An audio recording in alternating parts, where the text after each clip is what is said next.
Good morning. Good morning.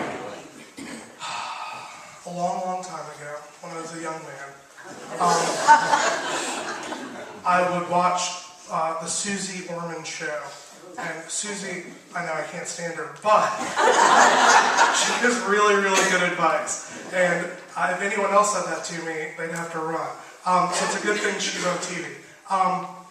And so Susie would take these phone calls. I would watch like the last 5 minutes. When people call in with their ridiculous questions about, should I buy 3 yachts and 4 houses? I make $16,000 a year. And then Susie would say, no, maybe you should do something else. And so while I was planning, doing some financial planning for the next 42 years of my career, I would watch the show and kind of figure out I need to put this much away. Yes, I do need to have a supplemental retirement in addition to this. And yes, I need to plan on saving this much per month, and I need to have this much in the bank at a time.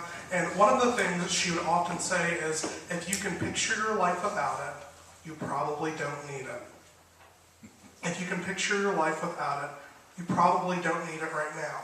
And she would say, now, if your life changes and you're in a different situation, or now you have children, or you've moved, or now you're taking care of your parents, or any of these things, and your life picture changes, then perhaps you do.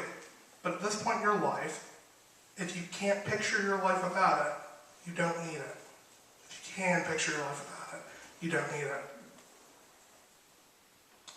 Now, in addition to that show, the greatest show in the history of television is The Golden Girls. And before giving sage wisdom, Sophia would say, picture it. And then she would go on to make up some lie that everyone believed. But it was a great story nonetheless. I can't picture my life without Christ. I don't even want to think about it for a moment. Because we need Him, our life is incomplete without Him in the picture.